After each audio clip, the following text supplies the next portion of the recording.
All right, buckle up, everyone, because today we're diving deep into one of the most puzzling UFO incidents in history. A real head scratcher. We're talking about the Trans-en-Provence case from 1981. Ah, France. Vineyards, sunshine, and UFOs. You got it.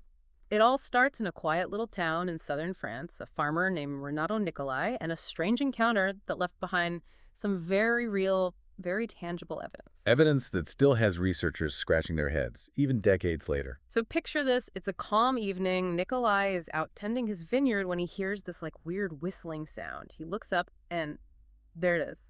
A UFO. Not just any UFO, he describes it as a metallic, disc-shaped object, like something straight out of a sci-fi movie. Classic flying saucer shape. Okay, so far so good. We've heard this kind of thing before.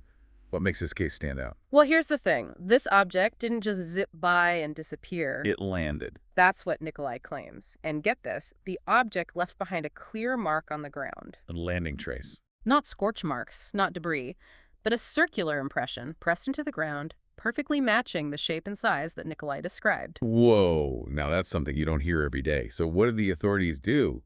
They sent in the men in black. Not quite, though I'm sure some people wish they had. The French authorities actually took this case pretty seriously. They sent a team of investigators to the site. Did they find anything? Oh, they found something all right. They took soil samples from inside that circular impression. Smart move. Soil can tell you a lot. So what did the soil reveal? Alien microbes. I wish. But what they did find was almost as strange. Elevated levels of certain elements, specifically magnetite. And this wasn't just a little bit. We're talking significantly higher concentrations than what you'd normally find in that area. Magnetite, huh? That's interesting. It's a magnetic mineral, and sometimes it can be found in areas where, well, let's just say there's been some unusual energy activity. And it's not just the magnetite that has researchers puzzled. They found other unusual metallic compounds in the soil, stuff that just doesn't belong there naturally. Okay, now we're talking. So we've got a credible eyewitness, a physical landing trace, A&D soil anomalies. This is starting to sound like a pretty solid case. It is, and it gets even more intriguing when you consider the man at the center of it all, Renato Nicolai.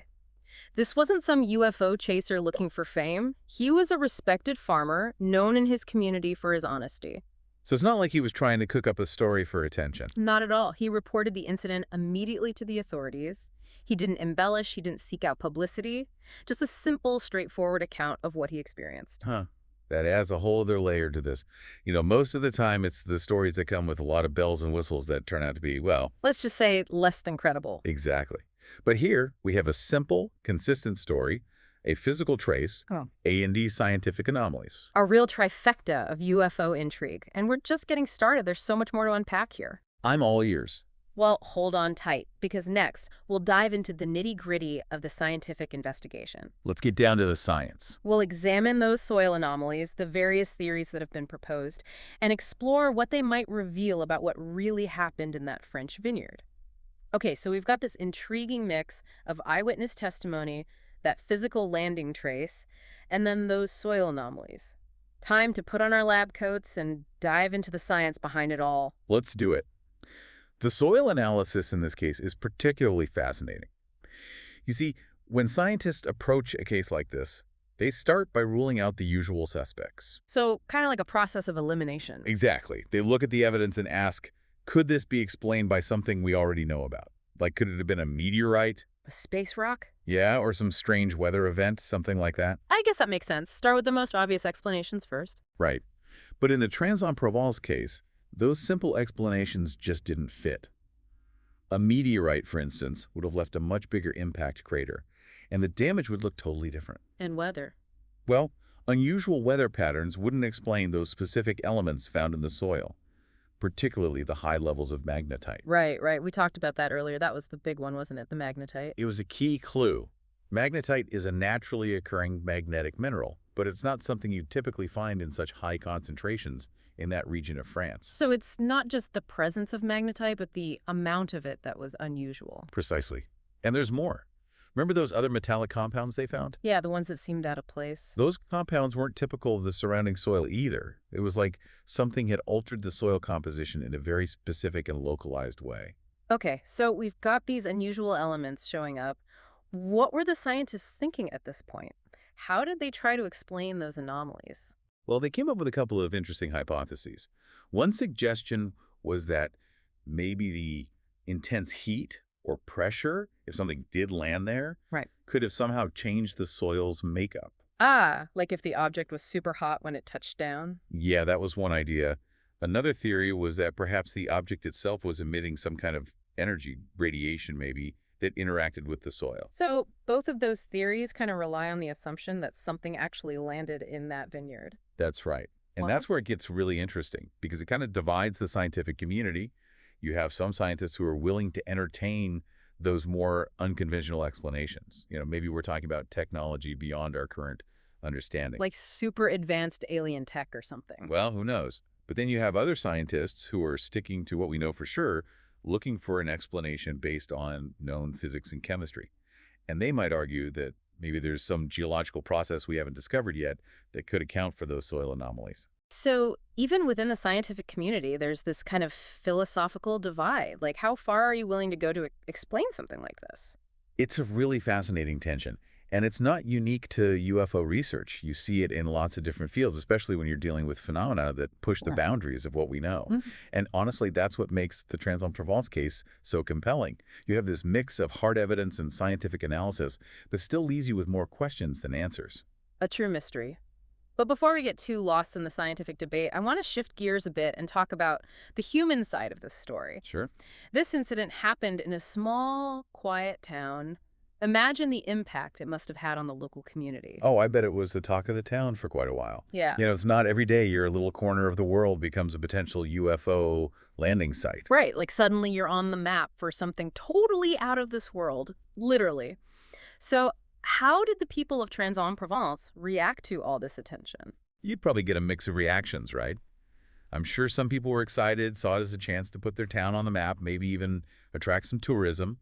But I'm also guessing some folks were skeptical, maybe even a little embarrassed by the whole thing. I can see that. It's a lot to process. Like, what happens when something challenges your whole understanding of reality, especially when it happens in your own backyard? Exactly. And remember, this was 1981. We're talking pre-internet, so the news would have traveled differently back then. Slower, I guess. Yeah. But it still would have spread. Word of mouth, news reports, maybe some magazine articles.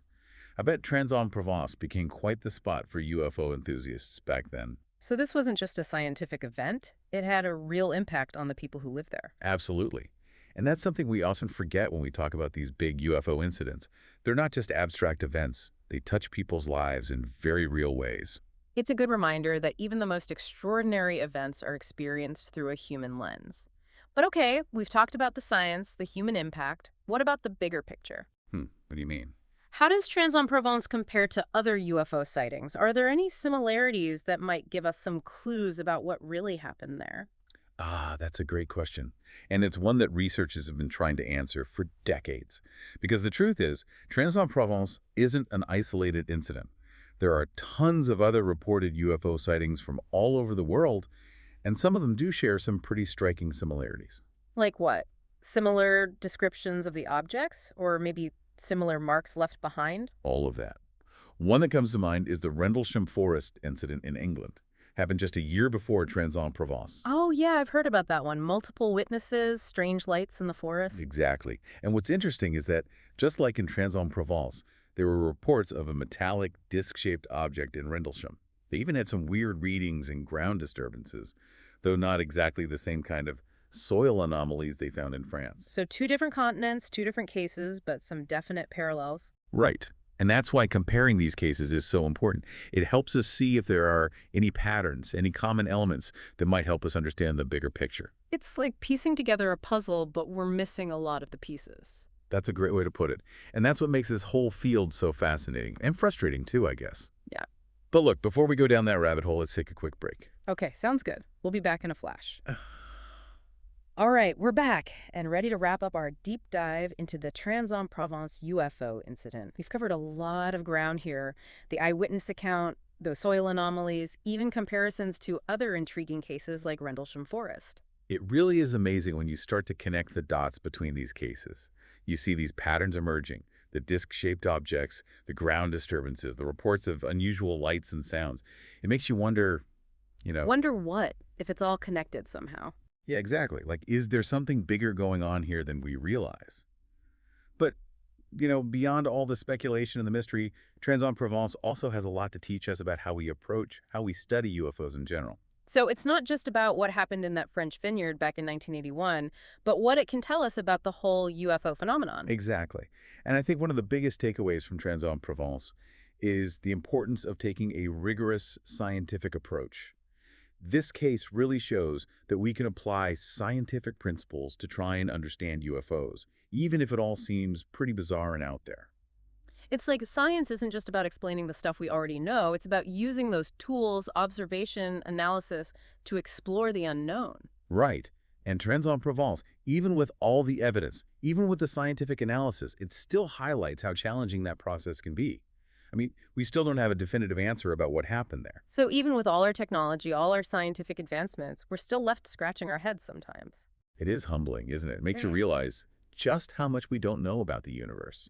Maybe there are forces at work, technologies at play that we just haven't even begun to understand. It's a good point. So maybe instead of just dismissing these cases as hoaxes or misinterpretations, maybe we need to be more open to the idea that we could be dealing with something truly new, truly unknown. I think that's a perspective that's gaining more traction in the scientific community. When you look at the sheer number of UFO reports out there, especially those with credible witnesses, physical evidence, it becomes harder and harder to just brush it all aside. So it's about approaching these cases with curiosity, with a genuine desire to learn, rather than just skepticism or ridicule. Absolutely. And that's where I think Trans-en-Provence is such a great example. It teaches us to ask the hard questions, gather the evidence, analyze it carefully, and consider all the possibilities, even the ones that might seem crazy at first. It's about embracing that mystery, using it as a springboard for further exploration, further discovery. Couldn't have said it better myself. And, beyond all the science and the analysis, Trans-en-Provence also reminds us of the power that these stories have, the way they capture our imaginations. It's that sense of wonder, that curiosity that makes us look up at the stars and ask, what else is out there? Exactly. The possibility of encountering something beyond our comprehension, something that could totally change our understanding of the universe and our place in it. And even if we never definitively solve the mystery of what happened in that French vineyard all those years ago, just the act of exploring it, of trying to understand it, it expands our horizons. It makes us think differently about the world around us and the vast unknown that lies beyond it. Well said. And as we wrap up our deep dive, I want to encourage everyone listening to keep asking those questions. Keep that sense of wonder alive. Never stop exploring. You never know what you might discover. Beautifully put. And on that note, thanks for joining us on this journey into the world of UFOs and the enduring mystery of Trans-en-Provence. Until next time, keep looking up.